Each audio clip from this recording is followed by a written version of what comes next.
शादी या सजा, कहानी घरेलू हिंसा की। रात के 9 बज रहे थे। सास और ननन अमृता को देख रही थी और अमृता उनकी आंखों में देखकर डर से थर थर काँप रही थी। उसकी सास चिल्लाकर बोली, तुम्हारी हिम्मत कैसे हुई मेरे ही घर में ऐसे कुछ करने की? 4 दिन भी नहीं हुए मेरे घर में आकर, तुम्हें और खुद को मालकिन समझने लगी क्या? आने दो मेरे बेटे को। तुम्हारे हाथ पैर तोड़ने के लिए नहीं कहा तो मेरा नाम भी सुनेना नहीं। आज क्या हुआ क्या पता। सास जितनी निर्दयी थी उतना ही निर्दयी अपने बेटे को भी कर दिया था। हर एक नई दुल्हन अपने पति के घर जाने के लिए राह देखती है, पर अमृता वह तो उसके पति की राह भी कभी नहीं देखती थी, क्योंकि वह अपने पति से बहुत डरती थी। मन ही मन में भगवान का जाप जप रही थी कि उसका पति आज घर पर आए ही नहीं। पर जब तक उसका पति घर पर ना आए तब तक उसे उसके सास खाना खाने नहीं देगी। इतनी निर्दयी उसकी सास ने रसोई घर को ताला लगा रखा था। ऐसा क्या हुआ था कि सुनैना अमृता को ऐसे प्रकार का दुख दे रही थी? और अमृता के पति मतलब अजय का ऐसा क्यों स्वभाव था कि नई दुल्हन होकर भी वह अपने पति की राह नहीं देखती थी? अमृता की शादी अजय से 5 महीने पहले हुई थी। अमृता को माँ बाप नहीं थे। 12वीं की पढ़ाई होते ही उसके चाचा चाची ने उसकी शादी करवा दी।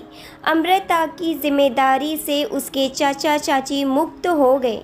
उसकी चाची ने उसकी शादी के बाद के त्योहार भी मनाए नहीं। उसे 4 दिन के लिए मायके में त्योहार मनाने के लिए बुलाया भी नहीं। उसकी शादी करके जिम्मेदारी से मुक्त हो गए बस। अमृता के ससुराल में उसकी सास सुनैना, पति अजय और ननन मोनिका, जिसकी शादी पक्की करके सगाई कर दी थी। छोटा सा परिवार था। सुखी और शांतिपूर्ण गृहस्थी के सपना लेकर अमृता इस घर में आई थी। पर सपना तो सपना ही होता है।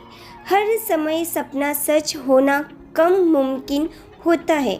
उसका भी सुखी गृहस्थी का सपना तो सपना ही रह गया। अमृता की उम्र 18 की पूर्ण हो गई थी और अजय 30 का था। दोनों के बीच में 12 साल का अंतर था।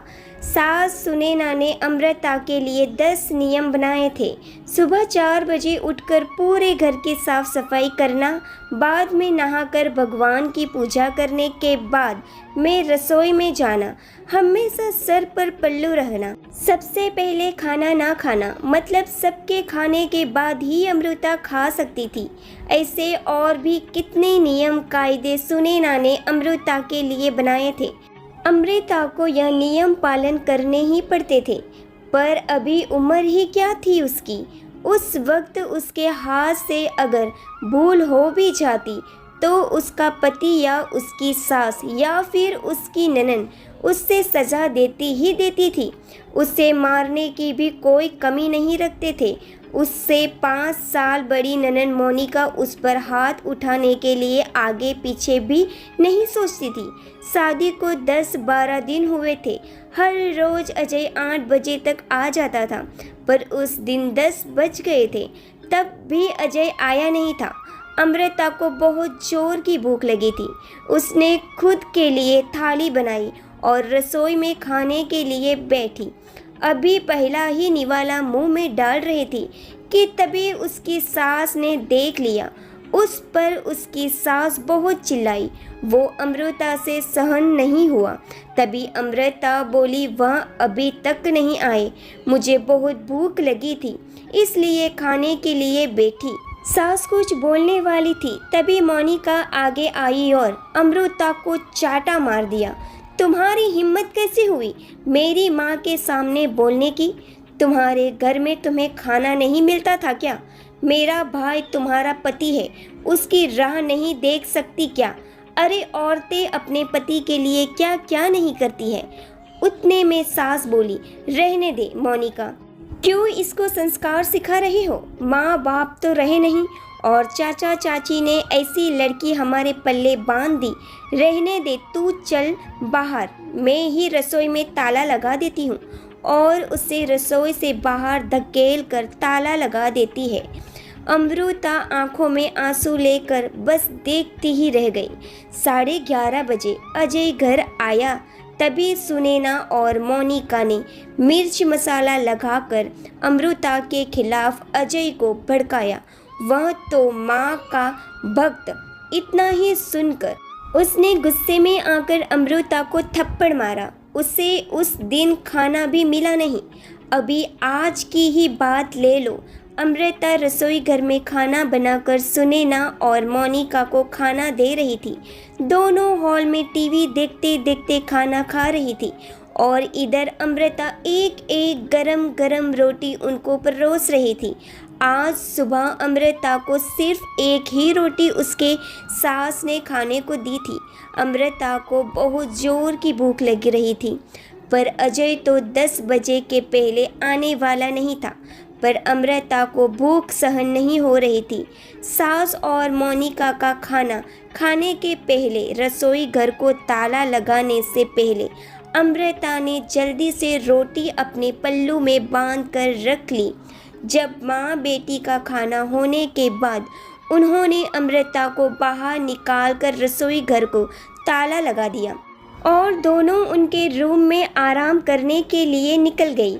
उसने पल्लू में बंधी हुई रोटी निकाली और रोटी वैसे ही बिना सब्जी के खाने लगी। रोटी खाते खाते उसकी आंखों से आंसू बह रहे थे। उसका स्वाभिमान इस बात के लिए रजामंदी नहीं दे रहा था, लेकिन क्या करे, यह भी उसे समझ आ रहा था। ठीक उसी समय सुनैना कोई काम के लिए उधर आई और उसने अमृता को रोटी खाते हुए देख लिया। बस फिर क्या होगा, तमाशा चालू हो गया और उस वजह से अमृता भगवान से प्रार्थना कर रही थी कि अजय घर पर आए ही नहीं। क्या पता आज वो क्या करेंगे। शादी के बाद इनके ही सामने खाना खाया था, तब भी थप्पड़ मारा था, पर आज तो रोटी चुरा कर खा रही थी। थोड़ी देर बाद अजय घर पर आया तो अमृता को दिल जोर जोर से धड़कने लगा। डर के मारे पसीने से भीग गई। कुछ ही मिनटों बाद अचानक से अजय का जोर से आवाज़ आया, अमृता जल्दी बाहर आओ।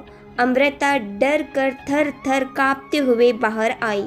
देखा तो सास अभी भी शेर की तरह उसकी तरफ देखकर घूर रही थी। मोनिका भी मन ही मन में मुस्कुराकर देख रही थी और अजय उसकी आंखें खून के जैसे गुस्से से लाल हो गई थी। जैसे ही अमृता अजय के सामने आई, उसने उसके बालों को पकड़कर जोर से धकेल दिया। आहा! अमृता बहुत जोर से चिल्लाई, तेरी इतनी हिम्मत हुई कि तू अपने ही घर में चोरी करती है? रुक, तुझे तो मैं अभी दिखाता हूँ। बोलते बोलते अजय ने अपने कमर का बेल्ट निकाला और अमृता को मारने लगा। अमृता जोर जोर से रोते हुए, दर्द से चिल्लाते हुए उसकी माफ़ी मांग रही थी, पर उसके पति को और घर में रहने वाले 2 औरतों को उसकी दया नहीं आई। अमृता को सहन नहीं हो रहा था। तभी उसने अजय को धक्का दिया और घर के बाहर भागने लगी। तभी अरे पकड़ो उसे, बाहर कहाँ चली?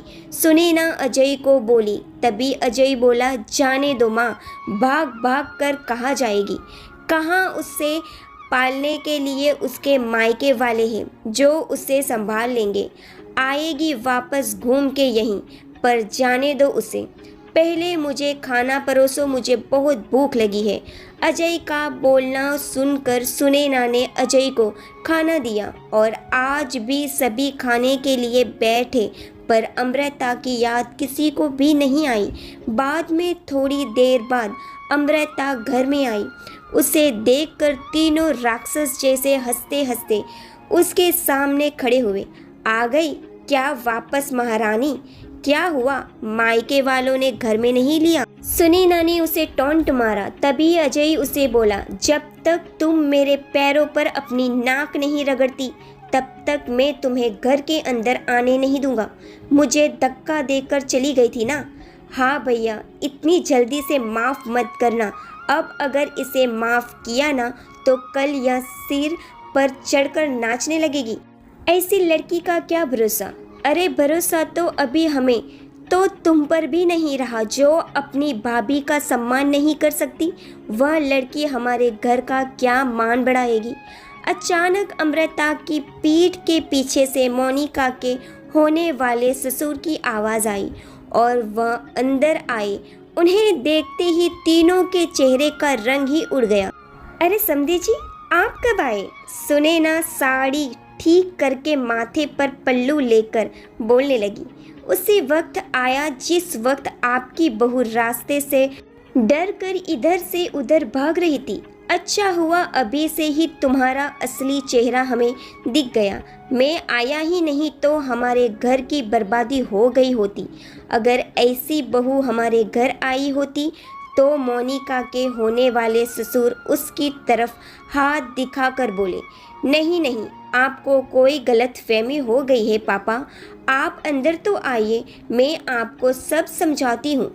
मोनिका ऐसे बोली तो उसके ससुर बोले, कौन से पापा? किसके पापा? माफ़ करो, हमें अब आपके साथ कोई भी रिश्ता नहीं करना। और जो आपको समझाना है ना, वो बाहर खड़े पुलिस को बताना। अचानक पीठ के पीछे से पुलिस अंदर आई। पुलिस को देखकर उन तीनों की बोलती ही बंद हो गई। क्या बोले कुछ समझ नहीं आ रहा था। तभी सुनैना नरम आवाज़ से अमृता को बोली, अरे बहू, छोटी बात पर कोई पुलिस को बुलाता है क्या? क्या छोटी सी गलतफहमी हो गई है ना? और ऐसी छोटी बड़ी परीक्षा हर एक औरत को शादी के बाद देनी ही पड़ती है। और यह तो तुम्हारा ससुराल है ना। ससुराल वालों का मान रखना तो तुम्हारा कर्तव्य है बेटा। माफ़ कीजिए सासू जी, मुझे ऐसी परीक्षा देने का कोई शौक़ नहीं है। मैंने शादी थप्पड़ खाने के लिए नहीं की थी। और यह ऐसा कैसा ससुराल जहाँ मुझे रोटी भी चुरा कर खानी पड़ती थी। आपने मुझे कमज़ोर समझा था क्या? मेरा मायका नहीं है पर मैं कमज़ोर नहीं हूँ। अभी यही संस्कार अपने बच्चों को जेल में देना। अंत में पुलिस ने उन तीनों को पकड़कर जेल के अंदर डाला। मोनिका की ससुराल वालों ने शादी तोड़ दी और अमृता को एक स्वयं सेवक संस्था ने आगे जाने का मार्ग दिखाया। अमृता संस्था के साथ में काम करके लोगों को घर में होने वाली घरेलू हिंसा के बारे में जागरूकता फैलाने लगी। उसने अभी सही मायने में ज़िंदगी की नई शुरुआत की। आशा करती हूँ मेरे प्यारे दोस्तों, आप लोगों को ये कहानी अच्छी लगी होगी। अच्छी लगी हो तो इसे लाइक और शेयर ज़रूर कीजिएगा। इस कहानी को लेकर आपकी क्या राय है हमें कमेंट बॉक्स में ज़रूर बताइएगा। अगर आप लोग हमारी चैनल पर नए हो तो हमारे चैनल को सब्सक्राइब जरूर कीजिएगा। कहानी के अंत तक बने रहने के लिए आप सभी का दिल से बहुत बहुत धन्यवाद। जय श्री कृष्ण।